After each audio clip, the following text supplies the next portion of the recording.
Hi guys, welcome back to our channel. So తమిళ చూసాక మీకు ఈరోజు టాపిక్ అర్థమైంది కదా. Yes, Harihara Veeramallu review.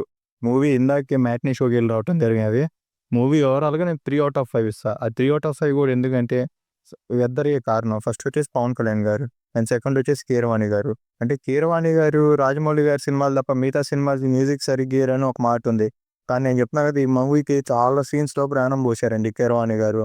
And ఓవరాల్‌గా మూవీ స్టోరీ వచ్చేసి ఏమీ లేదండి. అంటే సెకండ్ పార్ట్ ఎళ్ళటానికి స్టోరీని సాగదీశారు. కానీ ఫస్ట్ 20 మినిట్స్ ఉంది కదా! అదైతే నెక్స్ట్ లెవెల్ అని చెప్తాను. ఎందుకంటే అది నాకు తెలిసి క్రిష్ గారు డైరెక్ట్ చేసినట్టున్నారు.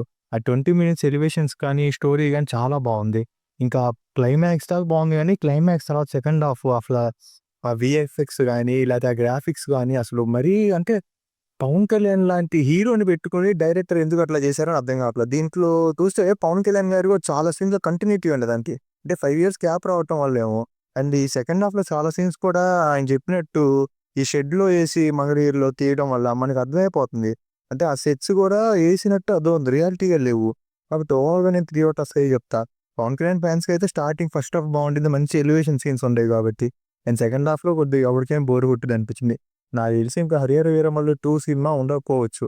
ఏఎం రత్నం గారికి ఏమన్నా న్యాయం చేయాలంటే ఏదో ఒక స్టోరీ, కొత్త స్టోరీ తీసి ఒక 30 లేదా 60 డేస్‌లో కంప్లీట్ అయ్యే స్టోరీని out and out commercial cinema తీసి పవన్ కళ్యాణ్ గారు హెల్ప్ చేస్తే బాగుందని నేను అనుకున్నా. సో, ఓవరాల్‌గా మీకు మూవీ ఎలా అనిపించింది? నాకైతే వన్ టైమ్ వాచ్ అనిపించింది. మీరేమనుకుంటున్నారో కామెంట్ సెక్షన్